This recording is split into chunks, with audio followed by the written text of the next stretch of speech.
একজন মজলুম, তার প্রতি অবিচার করা হয়েছে, তিনি তার প্রাপ্য ন্যায় বিচার জীবদ্দশাতে পাননি। তাকে কেন্দ্র করে রাজনীতি যেভাবে আবর্তিত হয়েছে এবং তার মৃত্যুর পরে যে জানাজাটা হলো, এখানে যে উপস্থিতি, এই উপস্থিতি বিএনপি নেতাকর্মীরাও যারা আছে তারা কল্পনা করতে পারেনি। তো কাজেই এটা একটা জানাজা ছিল না, এটা ছিল একটা প্রতিবাদ, কাউকে শ্রদ্ধা জানানোর একটা অভিব্যক্তি, বেগম জিয়ার প্রতি সহমর্মিতা। আমার জীবদ্দশায় এটা আমি কোথাও তো দেখিনি। আর এরকম একটা যে দৃশ্য হবে, আজকের এই দৃশ্যটা যদি আমি না দেখতাম হয়তো আমি নিজেকেও বিশ্বাস করতে পারতাম না।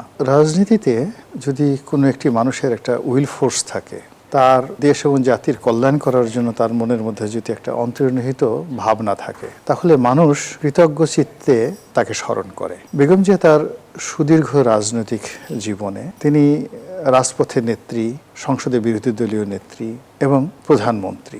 এর বাইরে একজন মজলুম, মানে তার প্রতি অবিচার করা হয়েছে, এটা বাংলাদেশের একেবারে আপামর সাধারণ জনগণের মধ্যে একটি বদ্ধমূল ধারণা যে তিনি তার প্রাপ্য ন্যায় বিচার জীবদ্দশাতে পাননি। ফলে কি হলো, তিনি যখন একেবারে বার্ধক্যের চরম সীমায় পৌঁছে অসুস্থ হয়ে পড়লেন, তখন সারা বাংলাদেশের মানুষের যে শ্রদ্ধা, ভালোবাসা, আবেগ তাকে ঘিরে আবর্তিত হতে থাকলো। একটা জিনিস দেখবেন যে আমাদের দেশে সাধারণত যেটি হয় সেটি হলো, পরিণত বয়সে যদি কেউ অসুস্থ হয়ে পড়েন তার ব্যাপারে মানুষের কিন্তু আগ্রহ থাকে না, এটা হলো ইন জেনারেল। কিন্তু উনি প্রায় 4.5 বছর ধরে অসুস্থ এবং সেই 4.5 বছরের অলমোস্ট 500 ডেজ, 500 দিন তিনি শুধু হাসপাতালে ছিলেন।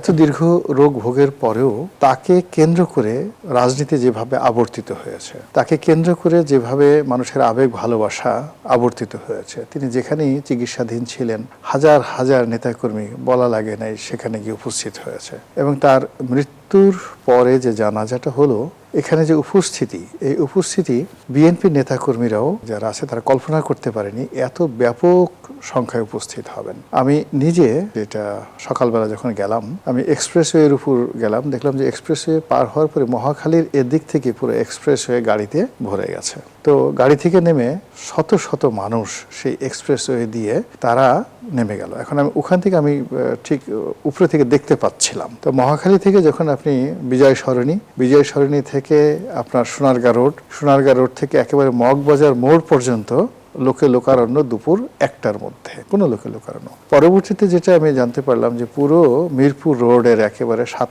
মসজিদ রোড থেকে শুরু করে মিরপুর রোড পর্যন্ত লোকে লোকারণ্য ছিল। তো সমাধি, মানে যেখানে পার্লামেন্টের যে অংশটিতে জানাজার মূল বেদি সাজানো হয়েছিল, ওটার বাইরে যত অলি গলি ছিল এবং বলা হয়ে থাকে যে গুলিস্তান পর্যন্ত শেষে চলে আসছিল। অনেকে বাসার ছাদে, আশেপাশে যে বাসার ছাদে শত শত মানুষ সেখানে তারা এই জানাজার নামাজে অংশগ্রহণ করেছে। তো কাজেই এটা একটা জানাজা ছিল না, এটা ছিল একটা প্রতিবাদ, এটা ছিল একটা শ্রদ্ধার্ঘ, কাউকে শ্রদ্ধা জানানোর একটা অভিব্যক্তি। এটা ছিল কারোর প্রতি শুভাশিস দোয়া, বেগম জিয়ার প্রতি সহমর্মিতা। এবং এইরকম একটা অনন্য উচ্চতায় বেগম জিয়া আমাদের রাজনীতিকে, নিজের ব্যক্তিত্বকে এবং তার যে পারলৌকিক জীবনকে, মানুষের আশা আকাঙ্ক্ষা, মানুষের দোয়া এবং ভালোবাসার যে উপলক্ষ তিনি করেছেন, আমার জীবদ্দশায় এটা আমি কোথাও তো দেখিনি। আর এরকম একটা যে দৃশ্য হবে, আজকের এই দৃশ্যটা যদি আমি না দেখতাম হয়তো আমি নিজেকেও বিশ্বাস করতে পারতাম না।